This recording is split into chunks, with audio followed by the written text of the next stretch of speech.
একজন স্বামী প্রতিটা কাজে স্ত্রীর খুঁত ধরেন, খুব সাধারণ বিষয় বিশ্রীভাবে বকাঝকা করেন, এমনকি মাঝে মাঝে গায়ে হাত তোলার জন্য তেড়ে আসেন। স্ত্রীর বলা প্রতিটি কথা এবং কাজ যেন ভুলে ভর্তি। খাবার দিতে 1 মিনিট দেরি হলে ক্রুদ্ধ হয়ে স্বামী চলে যান, আবার ফেরার আগেও বলেন না। কোনো রুটিনই নেই, যখন তখন ঘরে ফিরে একই ব্যবহার করেন। ভয়ে কুঁকড়ে থাকা স্ত্রী তার সন্তানকে পড়তে বসার কথা বললেও দোষ। স্বামীর কথা সারাক্ষণ পড়ার কথা বলতে হবে কেন?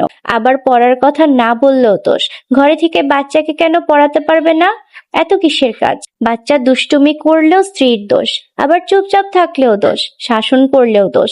তবে স্বামী সবকিছু করতে পারবেন। স্ত্রী সন্তানদের প্রতি সম্পূর্ণ অধিকার দেখিয়ে মারতেও পারবেন। আর স্ত্রী মানেই দোষে ভরপুর একটি মানুষ, যার ভুল ভ্রান্তি ছাড়া আর কিছুই নজরে পড়ে না। কথায় কথায় আবার ছেড়ে দেওয়ার হুমকি।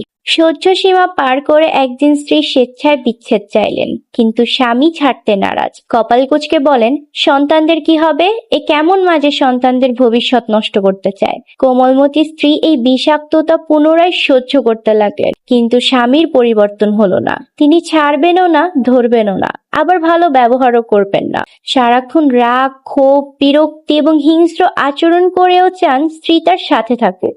এই পৃথিবীতে এমন স্ত্রীদের অভাব নেই, যারা দিনের পর দিন একটা টক্সিক মানুষকে সহ্য করে যাচ্ছেন। তিনি জানেন মানুষটি শুধরাবে না, তবুও সন্তানের দিকে তাকিয়ে সবটুকু মেনে নেন, যেন সন্তান তার বাবাকে না হারায়। অথচ এইসব বাবারা কিন্তু কখনোই সন্তানের প্রতি টান দেখান না।